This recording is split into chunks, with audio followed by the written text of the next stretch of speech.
Hi అండి, welcome to my channel. ఈరోజు వీడియోలో మనకి 2024 సంవత్సరంలో జూన్ 25వ తేదీన అనగా మంగళవారం సంకటహర చతుర్థి వ్రతం ఉంది కదండి. ఆ రోజు పూజ ఎలా చేసుకోవాలి, స్వామివారికి ముడుపు ఎలా కట్టాలి, కొత్తగా ఈ వ్రతాన్ని ఈ నెల ప్రారంభించవచ్చా అని అన్ని విషయాలను ఈ వీడియోలో అయితే తెలియజేస్తా అండి. మానవుల కష్టాల నుండి గట్టెక్కించేదే సంకటహర చతుర్థి వ్రతం అండి. గణపతికి అత్యంత ప్రీతిపాత్రమైన తిథుల్లో ప్రధానమైనది చవితి తిథి. ప్రతి నెల పౌర్ణమి తర్వాత వచ్చే చతుర్థి రోజున చేసే వ్రతంను సంకటహర చతుర్థి అంటామండి. ఇంకా ఈ చతుర్థి మంగళవారం వస్తే దానికి అంగారక సంకటహర చతుర్థి అని పిలుస్తాము. అలా కలిసి రావడం చాలా విశేషమైనదండి. మనకి ఈసారి అయితే జూన్ నెలలో 25వ తేదీన మంగళవారం రోజు వచ్చిందండి. ఈ రోజున మనం సంకటహర చతుర్థి వ్రతం చేసుకుంటే మనకి ఉన్న అన్ని అడ్డంకులు తొలగిపోయి విజయం చేకూరుతుందండి. మనకి ఉన్న అన్ని కష్టాలు ఇబ్బందులు తొలగిపోతాయి. ఇంతటి విశేషమైనటువంటి సంకటహర చతుర్థి పూజను ఎలా చేసుకోవాలి నేను ఇప్పుడు తెలియజేస్తాను అండి. మనకి ఏదైనా తీరని కోరిక ఉంటే ఒక సంకల్పంతో 3 వారాలు కానీ 5 వారాలు కానీ 9 వారాలు కానీ 21 వారాలు కానీ ఇలా ఈ వ్రతాన్ని అయితే చేసుకోవచ్చండి. ఈ వ్రతంలో మనకి ఉదయం సాయంత్రం అనే 2 పూటల పూజ అయితే ఉంటుంది. కానీ ఎటువంటి తీరని కోరికలైనా సరే ఈ వ్రతాన్ని ఆచరించడం వల్ల తీరిపోతుందండి. ఈ అంగారక సంకట చతుర్థి వ్రతం సంవత్సరానికి ఒక్కసారే వస్తుందండి. దీన్ని చాలా విశేషమైనదండి. ఈరోజు మనం ఖచ్చితంగా ఆ స్వామివారిని పూజ చేసుకుంటే మనకున్న అన్ని ఇబ్బందులను తొలగిపోతాయండి. ఈ రోజున ఉదయాన్నే నిద్రలేచి ఇల్లంతా శుద్ధి చేసుకొని తలస్నానం ఆచరించి పూజనైతే ప్రారంభించాలండి. ఈ పూజను దేవుడి మందిరంలో అయినా చేసుకోవచ్చు, లేదా సపరేట్గా పీఠాన్ని ఏర్పాటు చేసుకొని అయినా చేసుకోవచ్చు అండి. నేను ఇక్కడ సపరేట్గా పీఠాన్ని ఏర్పాటు చేసుకొని అయితే పూజ అయితే చేసుకుంటున్నాను అండి. పీఠం పైన తెల్లని వస్త్రాన్ని పరుచుకొని 3 గుప్పెలు బియ్యం వేసుకొని వాటిపైన పసుపు కుంకుమ అక్షింతలు అనేది చల్లుకోవాలండి. వాటిపైన స్వామివారి చిత్రపటం పెట్టుకోవాలి. వినాయకునికి చక్కగా పూలతో అలంకరణ అయితే చేసుకోవాలండి. ఆ రోజు మీ దగ్గర గరిక ఉంటే గరికతో అయినా ఆ వినాయకుడిని అలంకరణ అనేది చేసుకోండి. వినాయకునికి గరిక అంటే చాలా ఇష్టం అండి. మనం చేసే పనిలో ఎటువంటి ఆటంకాలు ఉండకుండా ఉండడానికి ముందుగా మనం పసుపుతో గణపతిని చేసుకొని పూజించుకోవాలండి. నేను ఇక్కడ తమలపాకు మీద పసుపు వేసుకొని పసుపు గణపతిని అయితే చేసుకుంటున్నాను అండి. మనం గణపతికి షోడోపచార పూజను కానీ పంచోపచార పూజను కానీ చేసుకోవచ్చు. కానీ గణపతికి పసుపు కుంకుమ గంధము అక్షంతలు సమర్పించాలి. దీన్ని మనం ఎప్పుడు పంచోపచార పూజను అయితే చేస్తూ ఉంటాము రెగ్యులర్గా. వాటిలో ఏంటంటే పసుపు కుంకుమ గంధం అక్షింతలు అనేది సమర్పించి అలాగే దీపం ధూపం నైవేద్యం అనేది స్వామివారికి చూపించాలండి. గణపతికి చిన్న బెల్లం ముక్కమైనా సరే నైవేద్యంగా సమర్పించాలి. నేను ఇక్కడ పసుపుతో గణపతిని చేసుకొని చక్కగా బొట్లై పెట్టుకొని పూలతో అలంకరణ చేసుకొని స్వామివారికి బెల్లాన్ని అయితే నైవేద్యంగా పెట్టాయండి. మనం ఈ పూజ అంతా కూడా పౌర్ణమి తర్వాత వచ్చే 4వ రోజు చతుర్థి రోజు చేసుకోవాలి. చంద్రోదయ సమయంలో ఎప్పుడైతే చతుర్థి తిథి ఉంటుందో ఆ రోజు ఈ పూజను చేసుకోవాలి. ఈ పూజకు ముఖ్యమైనవి ముడుపు, ఉపవాసం, చంద్రదర్శనం అండి. ఈ పూజకి తెల్లవారుజామునే పూజ చేసుకునేటప్పుడు ముడుపు కట్టుకోవాలి. అలానే ఆ రోజు అంతా ఉపవాసం ఉండి తర్వాత సాయంత్రం చంద్రదర్శనం చేసుకొని పూజ అనేది చేసుకొని ఆ తర్వాత ఉపవాసం విరమణ అనేది చేయాలండి. నేను ఇక్కడ పసుపు గణపతికి చక్కగా అగరబత్తులు ధూపము దీపం అన్నీ చూపించండి. ఈ పూజ చేసుకుంటే ఎటువంటి కష్టాల నుండైనా బయటపడగలము. ఎటువంటి తీరని కోరిక ఉన్నా సరే మనం ముడుపు రూపంలో ఆ స్వామివారికి చెప్పవచ్చండి. ఒకవేళ మీకు మీ కోరికలు లేవు అనుకుంటే వాళ్ళు ముడుపు లేకుండా కూడా ఈ పూజను చేసుకోవచ్చు. విద్య, ఉద్యోగం, వ్యాపారం, సొంత ఇల్లు ఇంతే కాక ఎన్నో కోరికలను ఈ పూజ ద్వారా మనం సంకల్పం తీసుకొని చేసుకోవచ్చండి.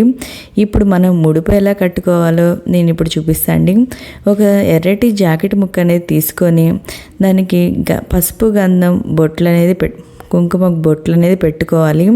పెట్టుకున్న తర్వాత దాంట్లో 3 గుప్పెలు కానీ 5 గుప్పెలు కానీ బియ్యాన్ని అయితే వేసుకోవాలండి. బియ్యాన్ని వేసుకొని 2 తమలపాకులు, 2 వక్కలు, 2 ఖర్జూరాలు అనేది వేసుకోవాలి. అలాగే దక్షిణ కింద వీటిలో 11 రూపాయలు కానీ, 21 రూపాయి కానీ, 51 రూపాయి కానీ, 101 రూపాయి కానీ అలా పెట్టుకొని నమస్కారం చేసుకొని ముడుపునైతే కట్టాలండి. ఈ ముడుపుని కట్టేటప్పుడు మనం ఎవరితో మాట్లాడకూడదండి. మాట్లాడకుండా ఓం గం గణపతే నమః అనుకుంటా మన కోరికను ఆ స్వామివారికి చెప్పుకుంటా ఈ ముడుపునైతే కట్టాలండి. నేను ఇక్కడ 3 గుప్పెలు బియ్యం అనేది వేసుకొని 2 వక్కలు, 2 ఖర్జూరాలు, ఒక 11 రూపాయల దక్షిణ అనేది వేసుకొని ఈ ముడుపునైతే కట్టుకున్నా అండి. ఈ ముడుపుని కట్టుకొని ముడుపు పైన పసుపు కుంకుమ బొట్లయితే పెట్టుకున్నాను. ముడుపు వారిని స్వామివారి దగ్గర పెట్టుకోవాలి. ఈ ముడుపుకి పసుపు కుంకుమ గంధం బొట్లయితే పెట్టుకొని ఆ స్వామివారి దగ్గర అయితే పెట్టుకున్నా అండి. ఈ ముడుపుని మనం సాయంకాలం వరకు కదపకూడదండి. పీఠం కూడా సాయంకాలం పూజ అయ్యేదాకా కదిలించకుండా ఉండాలి. అలాగే ఈరోజు వినాయకుడికి అభిషేకం చేసుకుంటే చాలా మంచిదండి. మీ దగ్గర వినాయకుడి విగ్రహం ఉంటే అభిషేకం అయితే చేసుకోండి. నేను ఈ ముడుపుని ఇప్పుడు స్వామివారి దగ్గర పెట్టుకొని దండం అయితే పెట్టుకొని పూజ అయితే చేసుకున్నానండి. మనం ఈ పూజ చేసేటప్పుడు ఓం గం గణపతే నమః లేదా గణేష స్తోత్రం కానీ అష్టోత్తర శతనామాలు కానీ ఇవైతే పారాయణం చేస్తాం మనం ఈ పూజ అయితే చేసుకోవాలండి. ఒకవేళ మీరు చదువుకోలేకపోతే అవి వింటైనా పూజ చేసుకోవాలండి. ఒకవేళ అది కూడా రాదు, వినడం కుదరదు అనుకునే వాళ్ళు ఓం గం గణపతే నమః అంటూ ఈ పూజనైతే చేసుకోవాలండి. ఒకవేళ ఈ సంకటహర చతుర్థి రోజు వినాయకునికి అభిషేకం చేసుకుంటే చాలా మంచిదండి. నా దగ్గర వినాయకుని విగ్రహం ఉంటే నేను అభిషేకం అయితే చేసుకుంటున్నాను అండి. మీ దగ్గర కూడా ఒకవేళ విగ్రహం ఉంటే అభిషేకం అయితే చేసుకోండి, చాలా మంచిది. ఒకవేళ విగ్రహం లేకపోయినా పర్వాలేదు, ఉంటే చేసుకోండి, లేదా ఓన్లీ పూజ వాటికైనా చేసుకోండి, చాలా మంచిది. మనకి ఎన్ని కష్టాలు ఉన్నా సరే గట్టెక్కించొచ్చండి ఈ వ్రతం చేసుకోవడం వల్ల. ఒకవేళ మొదటిసారి ఆచరించే వాళ్ళు ఇవాళ చేసుకోవచ్చా వద్దా అని చాలామందికి డౌట్ ఉంటుందండి. ఈ మొదటిసారి ప్రారంభించే వాళ్ళు ఈ వ్రతాన్ని ఈ రోజైతే ప్రారంభించవచ్చండి, చాలా మంచిది. నేను ఇక్కడ విగ్రహం అయితే తీసుకొని ముందుగా నీళ్ళతో అయితే ఆ విగ్రహాన్ని శుభ్రంగా చేసుకున్నాను అండి. శుభ్రం చేసుకున్న తర్వాత పంచామృతాలతో స్వామివారికి అభిషేకం అయితే చేసుకున్నాను. పంచామృతాలంటే ఆవు పాలు, పెరుగు, నెయ్యి, తేనె, పంచదార అండి. వీటన్నిటిని నేను ముందుగా సిద్ధం చేసి పెట్టుకున్నాండి. వీటితో స్వామివారికి అభిషేకం అయితే చేసుకున్నాండి. అభిషేకం చేసుకున్న తర్వాత మళ్ళీ ఒకసారి నీళ్ళతో స్వామివారిని శుభ్రం చేసుకొని గంధం పసుపు కుంకుమ బొట్టులతో స్వామివారిని బొట్లయితే పెట్టుకొని పూలతో చక్కగా అలంకరణ అయితే చేసుకోవాలండి. మీ దగ్గర గరిక ఉంటే గరికతో స్వామివారి దగ్గర పెట్టండి. గరిక అంటే వినాయకుడికి చాలా ఇష్టము.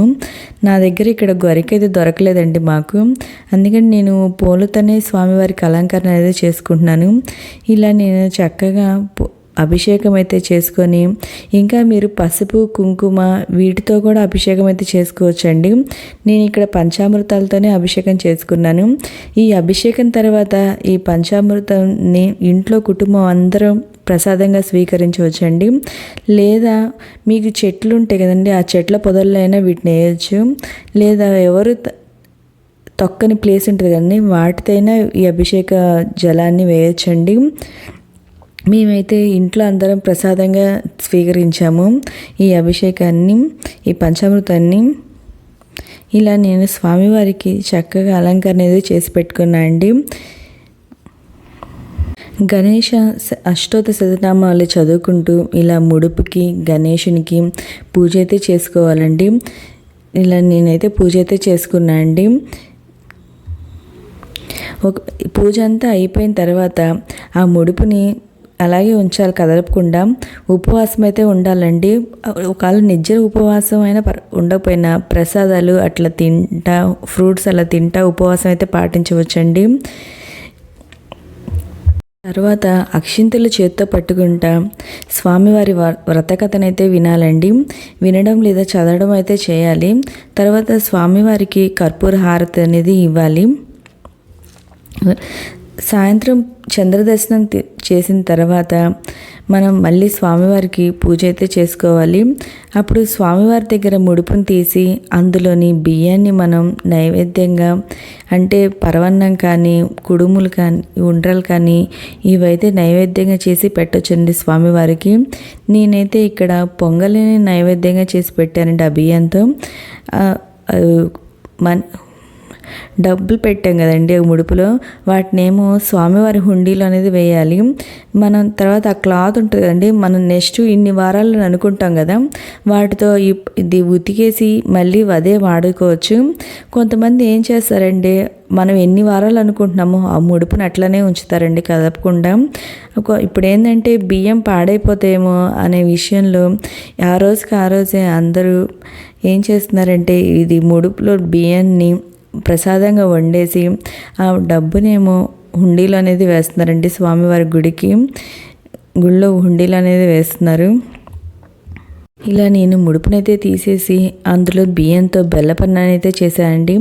చేసుకొని ఆ డబ్బులు ఉంటాయి కదండి, వాటినేమో హుండీలో అయితే వేసుకున్నాను అండి. నెక్స్ట్ డే గుడికి వెళ్తాం కదండి, ఆ గుడిలో హుండీలో అయితే వేసుకుంటున్నాను అండి.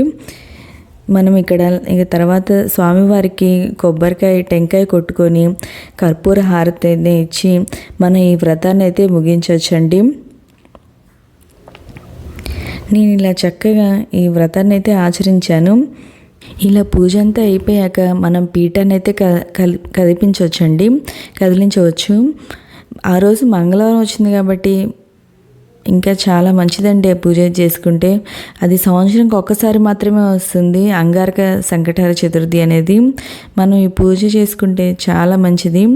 ఇంకా మనం ఈ పూజ అయిపోయిన తర్వాత మన ఉపవాసాన్ని అయితే విరపించవచ్చండి. మన స్వామివారికి ఏదైతే ప్రసాదంగా పెడతామో వాటిని ప్రసాదంగా తీసుకొని ఇంట్లో కుటుంబం అందరూ తీసుకోవచ్చు. మీరు ముడుపులో కట్టిన బియ్యం ప్రసాదంగా సరిపోదంటే ఇంకొన్ని బియ్యం అనేది ఎక్స్ట్రా జోడించి మనం ప్రసాదంగా అయితే చేసి అందరం కుటుంబ సభ్యులందరూ తినవచ్చండి. ఓకే అండి, మీకు ఈ వీడియో నచ్చినట్లయితే లైక్ చేయండి, మీ ఫ్రెండ్స్ అండ్ ఫ్యామిలీ మెంబర్కి షేర్ చేయండి. Thank you for watching.